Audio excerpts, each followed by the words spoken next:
6.6, we are now solving absolute value inequalities.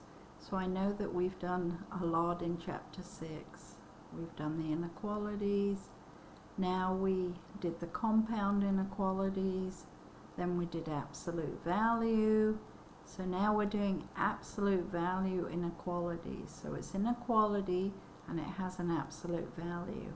So we're going to be looking at an and an or.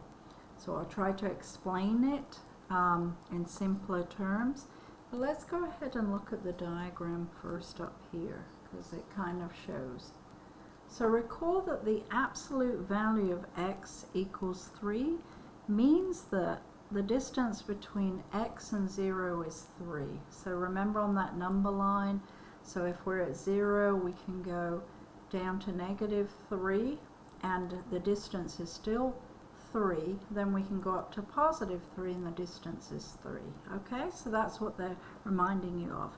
The inequality, the absolute value of x is less than 3, means that the distance between x and 0 is less than 3. Okay, so it's not quite 3, it's less than 3.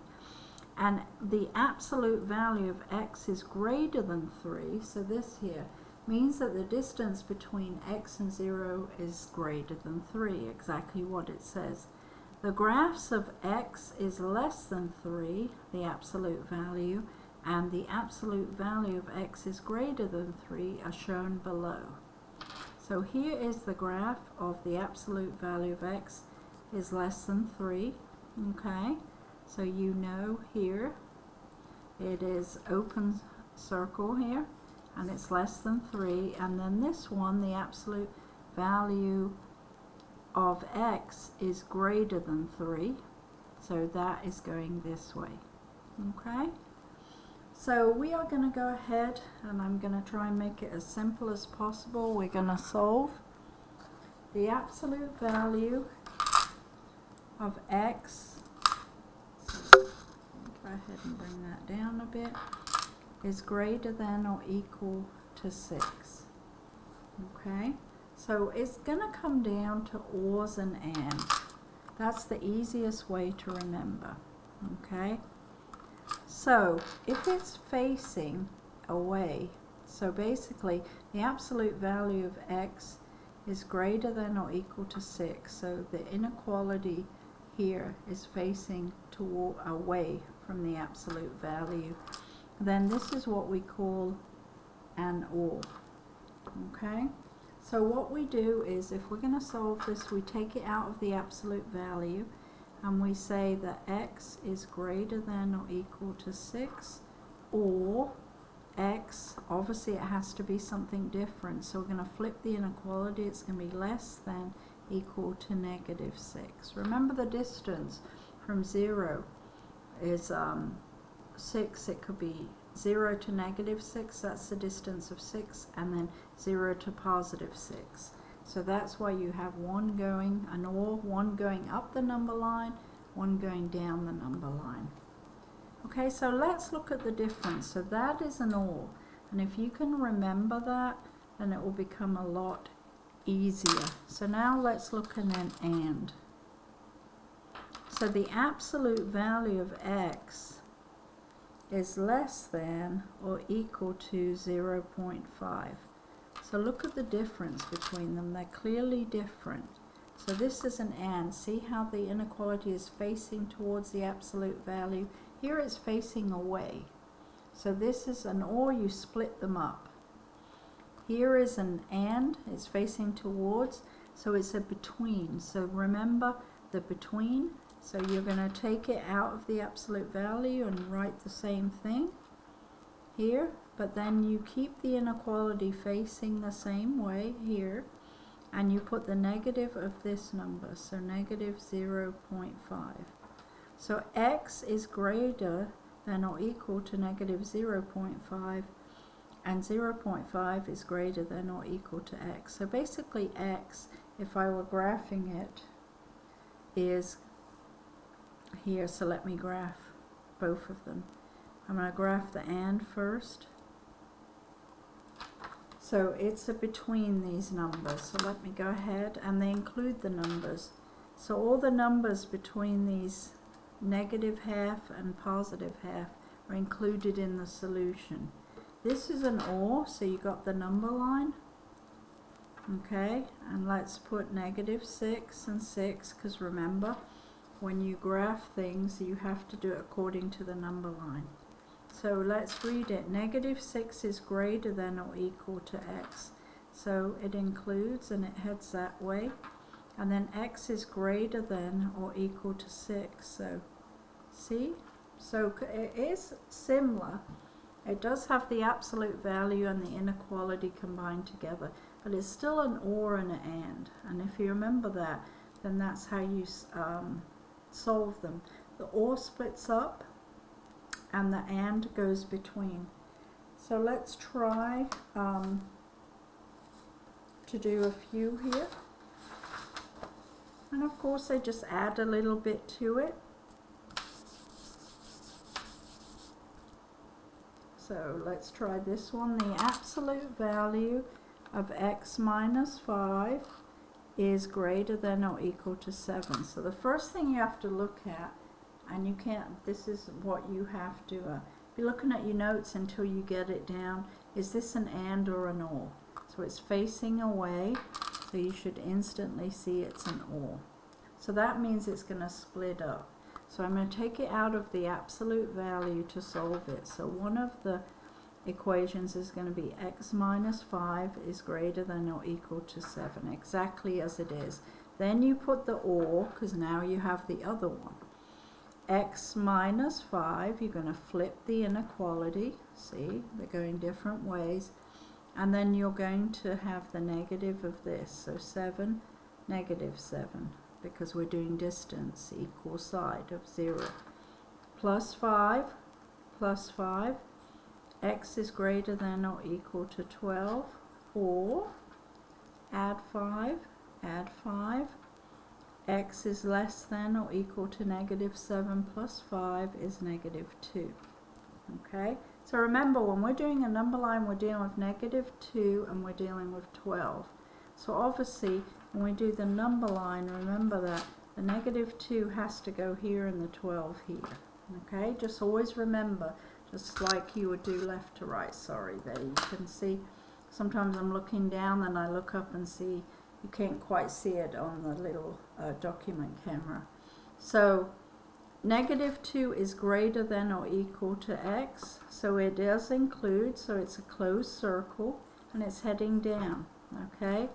X is greater than or equal to 12, so again, closed circle, and it's heading up the number line. So do you see that? That is exactly how we've been solving all the compound inequalities before. So all we're doing is adding to it is an absolute value with an inequality. Alright, so let's try a few more. The more you see, the more you'll be able to solve them easier. Absolute value of -4x minus 5. Absolute value ends plus 3 is less than 9. Okay, so we're solving it and they're asking us to graph them. That's why I keep graphing them. So I'm going to subtract 3 first. Solve it so we get to the absolute value. So 9 minus 3 is 6. So I can see it hasn't changed, nothing flips. Sometimes when you have a negative, you flip the inequality and it can change. So this is not an OR, this is an AND, remember? It's facing towards here. So AND is very, very simple to solve. You just take it out of the absolute value. You have to do that to start solving it. So -4x minus 5 is less than 6. You keep the inequality same, facing the same way, and then you put the negative of the number you have here. And then you solve it. So it's going to be a between. Plus 5 on this side and this side. So -6 plus 5 is -1 is less than -4x is less than 6 plus 5 is 11. But now we have to divide by -4. Remember, this is multiplied. So I have to divide by negative 4. So what's the rule when I divide by a negative number? That does not change at all. That becomes a negative divided by a negative is a positive quarter. You've got to flip the inequality because we've divided by a negative. So that never changes. Those rules that you've learned throughout the sections here, it's always like that for all inequalities. So that is x. We've got to flip this one because we divided by negative 4, and that becomes negative 11 over 4. Okay? So this is correct, but looking at it now, we're going from a positive to a negative. So we want to rewrite it so that we know how to graph it. So obviously negative 11 over 4, which is a little bit over 2, negative 2, will come first. Put the x here and put the 1/4 here, because we would go from a negative number to the larger positive number. Then look how this is the open inequality facing. I don't know if you still learn this, but years ago they would talk about the crocodile or the alligator mouth. It's always open towards the bigger one. So it's open towards the quarter, and then x, see how the open mouth here is headed towards x, and x is greater than negative 1/4. So I'm keeping it exactly as it is. I'm just rewriting it so it's easier to make the little graph or number line that we're looking for. So here is negative 11 over 4, so it's close to negative 3, a little bit less, and here is 1/4. Okay, so we're sandwiched between these numbers, that's what they mean, and we don't include those numbers because they don't have the equal sign. So here and all these numbers in between, not that there's a lot of them, but 0 would be included, negative 1, negative 2, you know, so all of those numbers are included. All right, and you can change these to decimal if you wanted to put if you wanted to put 0.25 or negative 2.75, that's what that would be as decimals. You can do that. That makes sense on a number line. So either way, it's acceptable. But understand some things are interchangeable. So knowing 1/4, you should know that that's going to be 0.25. You can change that in your calculator, and it is negative 2.75.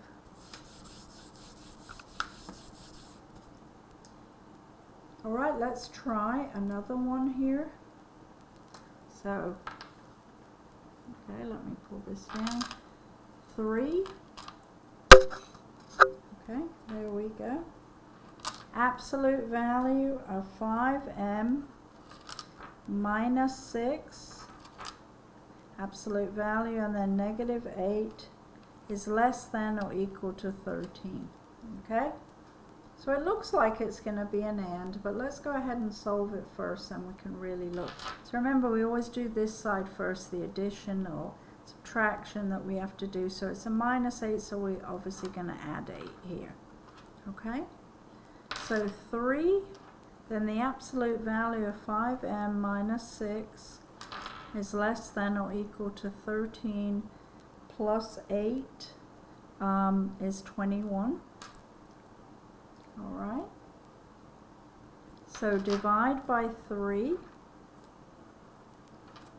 and then we have the absolute value of 5m minus 6 is less than or equal to 7. So now we can really look at it. There have been no negatives, so nothing has flipped the inequality, so this is an and. Remember, it's facing towards the absolute value. So all you do is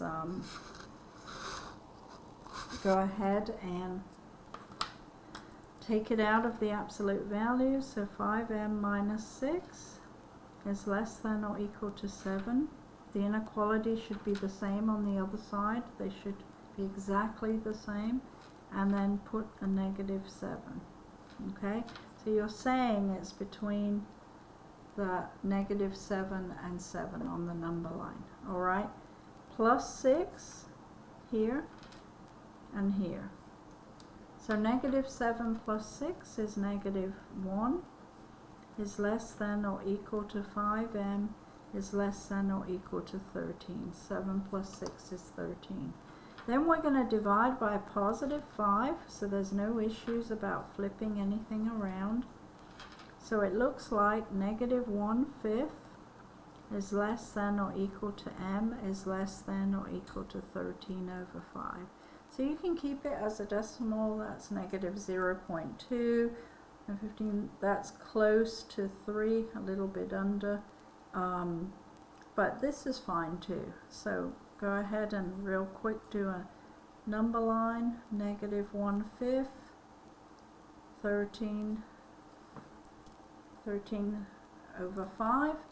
We know that this is between these two numbers and they are included. Okay, so we're saying that this number is greater than m, and then m is greater than or equal to negative 1/5. So all of these are solutions, they're all answers. Anything on this side of the number line is not, and anything on the other side is not. Okay, so I'm going to put up a word problem here. We haven't done one for a while, but let's throw up and look at one. Okay.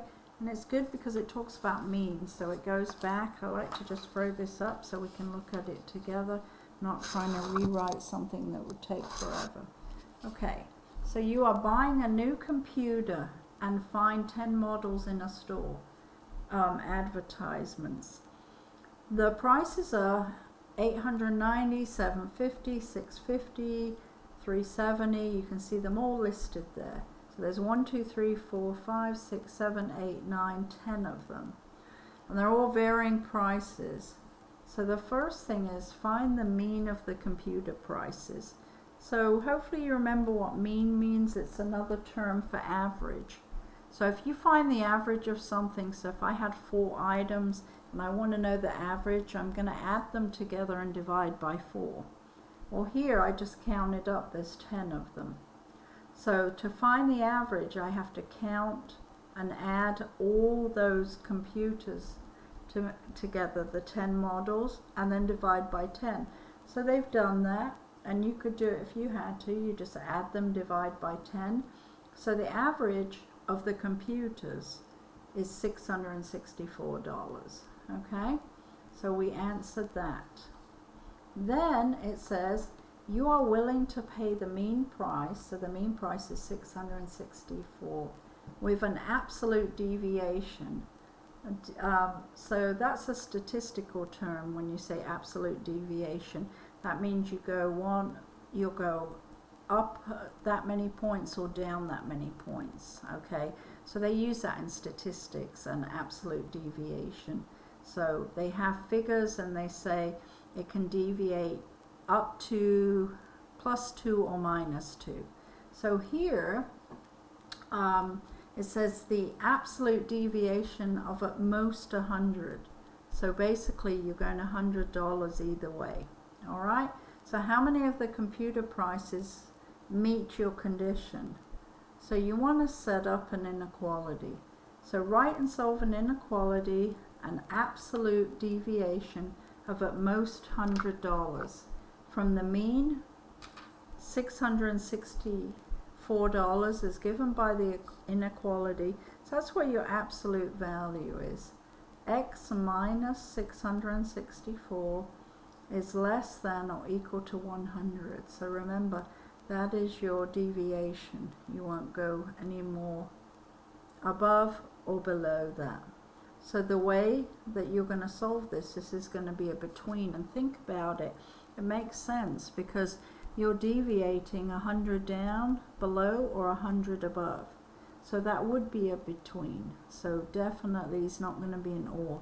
And most of the word problems with this, I think, pretty much are betweens. You can have ors too, but they tend to make them ands or between here.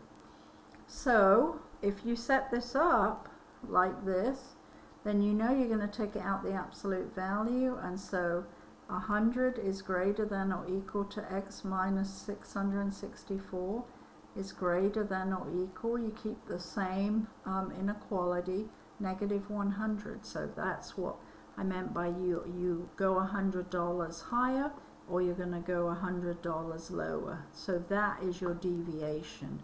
So when they say absolute deviation, that's what they mean in statistics, you know. And so if you solve it, you're going to add 664 here, and you're going to add 664 to this side.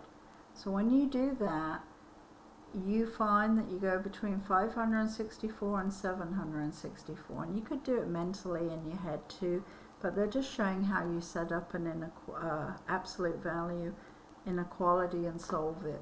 And so the prices that you'll consider must be at least 564. So you're not going to buy the one for 450. So anything below 564 you're not even going to look at. And at most 764. So that means the 825 you're not going to look at too. You won't look at the 370. So that gets rid of some of the real cheaper ones and the more expensive ones. So all of these, so that it turns out you've got 6 prices meet your conditions. So they listed all of them. So hopefully you understand what we did. And I know you love word problems so much, but hopefully this helps.